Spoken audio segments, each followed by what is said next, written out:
మీ business ఏదైనా మీ ఊర్లో promotion చేయాలంటే అది సుమన్ టీవీతోనే సాధ్యం. ఇప్పుడే సంప్రదించండి. Welcome back to Suman TV. నేను మీ సుప్రసాద్. ఆధ్యాత్మిక పుణ్యక్షేత్రాలకు నెలవైన మన భారతదేశంలో కోరిన కోరికలు తీర్చి కొంగు బంగారంగా వెలుగొందుతున్న దివ్యక్షేత్రాలు ఎన్నో. అలాంటి వాటిలో ఒకటి తూర్పుగోదావరి జిల్లా కోనసీమ ప్రాంతంలోని వాడపల్లి ఏడువారాల వెంకటేశ్వర స్వామి ఆలయం. తిరుమల తర్వాత కలియుగ ప్రత్యక్ష దైవం శ్రీ వెంకటేశ్వర స్వామి స్వయంభూగా వెలిసిన అత్యంత మహిమాన్వితమైన క్షేత్రం ఇది. ఆలయ చరిత్రలోకి తొంగి చూస్తే వాడపల్లిని పూర్వం వాడపల్లి అని, సంస్కృతంలో నౌకాపూర్ అని పిలిచేవారట. ఈ ప్రాంతానికి వెంకటేశ్వర స్వామి కొలువుదీరిన విధానం అద్భుతం.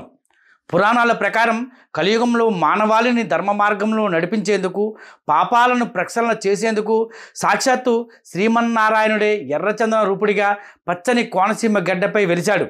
నాసిక్ ప్రాంతంలోని ఋషులు, నారద మహర్షి వంటి తపోధనులు ఎర్రచందన రూపుడైన శ్రీ వెంకటేశ్వర స్వామిని కొలిచి అనంతరం ఆ విగ్రహాన్ని ఒక ప్రత్యేకమైన పెట్టెలో పెట్టి గోదావరి నదిలో నిమగ్నం చేశారట. సుమారు 1300 కిలోమీటర్ల దూరం ప్రవహించి ఆ పెట్టి కోనసీమ జిల్లాలోని వాడపల్లి ప్రాంతానికి చేరుకుంది. ఆ రోజుల్లో ఈ ప్రాంతంలో ఒక బ్రాహ్మణుడికి స్వామివారు కలలో కనిపించి తాను వెలిసిన ప్రాంతాన్ని సూచించారట. గ్రామానికి చెందిన ప్రజలు మేళతాళాలతో స్వామి ఉన్న ప్రదేశానికి వెళ్ళిన తొలి రోజు విగ్రహం లభించలేదట. కానీ మరుసటి రోజున శంఖ, చక్ర, గదాయుధాలతో కూడిన నారాయణుడి దివ్య విగ్రహం లభించిందని ప్రతీతి.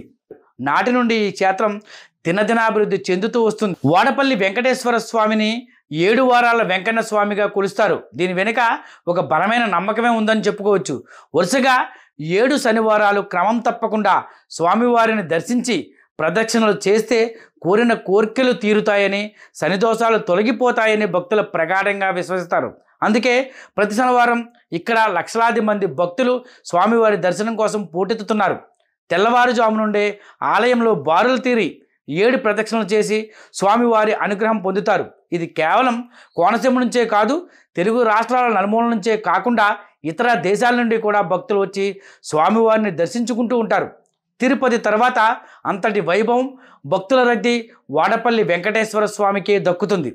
ప్రస్తుతం ఆలయ ఈవో సూర్యచంద్రరావు, స్థానిక ఎమ్మెల్యే బండారు సత్యనారాయణ ఆదేశాలతో భక్తులకు మరిన్ని సౌకర్యాలు కల్పించేందుకు చర్యలు చేపడుతున్నారు.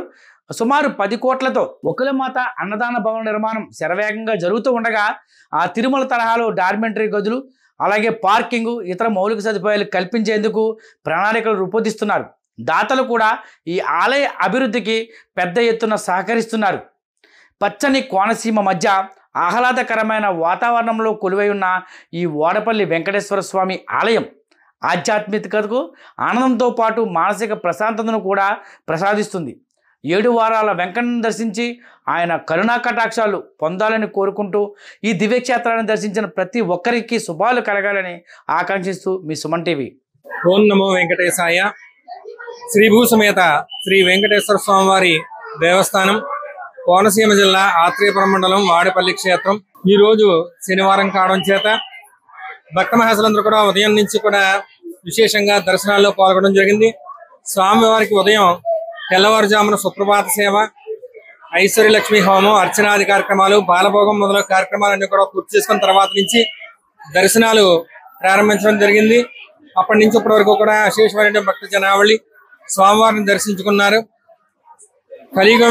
కలియుగంలో వెలిసినటువంటి స్వయంభూ క్షేత్రాల్లో ఈ యొక్క వాడపల్లి క్షేత్రం చాలా విశిష్టమైంది.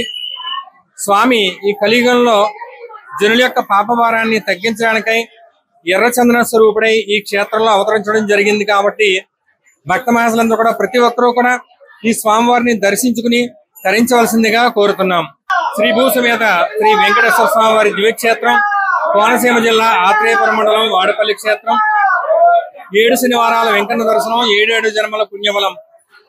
భక్త మహాశులందరికీ మనవి. శ్రీ స్వామివారికి ఇక్కడ విశేషం ఏంటంటే 7 శనివారాలు వరుసగా దర్శనం చేసుకున్నట్లయితే తప్పనిసరిగా మన మనస్సులో ఉన్నటువంటి సంకల్పాలన్నీ కూడా నెరవేరుతాయి. మహిమాన్వితమైనటువంటి స్వామివారు ఈ విధంగా చేసేటువంటి క్రమం ఏంటంటే, మొట్టమొదటిగా ఒక శనివారం వచ్చి స్వామివారిని గోపురం దగ్గర నుంచి దర్శించుకుని 7 ప్రదక్షిణాలు ఆచరించి స్వామివారికి లోపల ఆలయంలోకి దర్శనానికి వెళ్లి ఈ విధంగా పూర్తి చేసుకోవడం.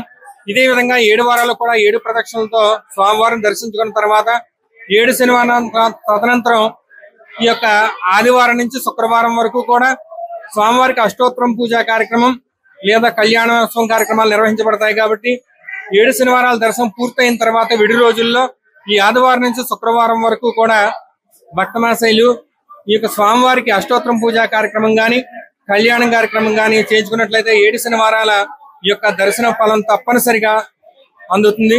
కాబట్టి ప్రతి ఒక్కరూ కూడా ఈ విధంగా స్వామివారిని దర్శించి తరించవలసిందిగా కోరుతున్నాం. ఓం నమో వెంకటేశాయ. ఓం నమో వెంకటేశాయ నమః.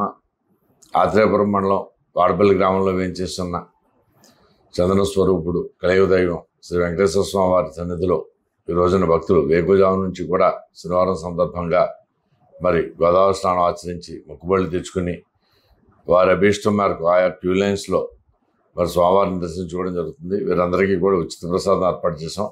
మరియు స్వామివారి నిత్యాన్న ప్రసాదం కూడా అన్నదాన ప్రసాదం కూడా వితరణ చేస్తున్నాం. అలాగే మరి చంటి పిల్లలకి బిస్కెట్లు, పాలు, అలాగే సేవకులు చల్లటి మంచినీళ్ళు కూడా భక్తులందరికీ కూడా అందజేస్తున్నారు. సుమారుగా మరి ఇప్పుడు కూడా ఈ శనివారం కూడా సుమారుగా 60 లక్షలు దాటి ఇన్కమ్ వస్తుందని మేము అంచనా వేస్తున్నాం. ఓం నమో వెంకటేశాయ నమః. ప్రతి శనివారం కూడా 20 నుంచి 24 వేల మధ్యలో మరి స్వామివారి అన్నప్రసాదం భక్తులకి వితరణ చేస్తున్నాం.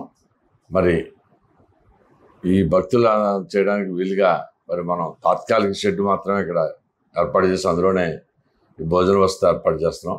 అలా కాకుండా మరి వకులమాత భవన నిర్మాణానికి మరి పూర్వం నుంచి అలా నిలిచిపోయిన దాన్ని మళ్ళీ పునఃప్రారంభించడం జరిగింది. ఇప్పుడు సుమారుగా 4.5 కోట్ల నిధులతోటి మరి మరలా స్థానిక శాసనసభ్యులు బండారు సత్యేంద్రరావు గారు మరలా దానికి పర్మిషన్స్ అయితే అవడం జరిగింది. దీంతో ఇప్పుడు అవి శరవేగంగా అభివృద్ధి పనులు జరుగుతూ ఉన్నాయి. ఇందులో భాగంగానే ఇప్పుడు సీసీ ఫ్లోరింగ్ వేయటం జరిగింది. ఒక నెలాళ్ళలోనే స్ట్రక్చర్ నిలబెట్టడం, ఒక 2 మంత్స్లోనే కార్తీక మాసంలోనే దీన్ని ప్రారంభించాలనే సంకల్పంతో పనులను పర్యవేక్షించడం జరుగుతుంది. అలాగే మరి ఇదివరకు ఎదురుగులతోటి ఉండే క్యూ లైన్స్ని పర్మనెంట్ క్యూ లైన్స్ సీసీ మరి స్టెయిన్లెస్ స్టీల్ క్యూ లైన్స్ ఏర్పాటు చేయడం జరిగింది. దీనికి కూడా టెండర్స్ 1.25 లక్షలతోటి పిలవడం జరిగింది. అలాగే మరి ఈ పార్కింగ్ సరిపోక 8 ఎకరాలు కూడా పార్కింగు శ్రీనివాసం సముదాయం కూడా ఏర్పాటు చేయడం జరిగింది. దాంట్లో కూడా 1.75 లక్షలతోటి మరి మెరక చేయడానికి కూడా టెండర్స్ పిలవడం జరిగింది. అలాగే ఇప్పుడున్న కొత్త పార్కింగ్లో కార్ల దగ్గర మరి కొంచెం రోడ్ అది బాగోకపోవడం వల్ల దాన్ని కూడా మెరక చేయడానికి 64 లక్షలతోటి అవి కూడా టెండర్స్ పిలవడం జరిగింది. కోనేరు ఇప్పుడు అభివృద్ధి చేస్తున్న పనులు సర్వేగంగా జరుగుతాయి. దాని చుట్టూ ఉన్న దాన్ని కూడా గుడికి చేయడానికి కూడా 15 లక్షలతోటి చేయడం జరిగింది. అలాగే రథం యొక్క శాల పర్మనెంట్గా నిర్మించడానికి 32 లక్షలతోటి అవి కూడా టెండర్స్ పిలవడం జరిగింది. మరి ఇవన్నీ కూడా 1 by 1 జరుగుతుంది. ఇక ఇది కూడా శ్రీనివాసం 45 రూములు 2 కాటేజీలతోటి అవి కూడా ఎస్టిమేట్స్ తయారవుతాయి. త్వరలోనే ఇవన్నీ కూడా పట్టాలు ఎక్కుతాయని చెప్పేసి అవుతుంది. ఇంచుమించుగా 8 నెలల కాలంలోనే మరి గవర్నర్ బండారు సత్యేంద్రరావు గారి ఆధ్వర్యంలో, రామనారాయణ రెడ్డి గారు మా మంత్రి గారు ఆధ్వర్యంలో, కమిషనర్ గారు ఇవన్నీ కూడా మరి మేము సర్వేగంగా అభివృద్ధి పనులు జరుగుతూ ఉన్నాయి. మరి ఒక 2-3 నెలల్లోనే భక్తులందరూ కూడా ఇవన్నీ కూడా అందుబాటులోకి వస్తాయని ఆశాభావం వ్యక్తం చేస్తున్నాం. ఓం నమో వెంకటేశాయ నమః.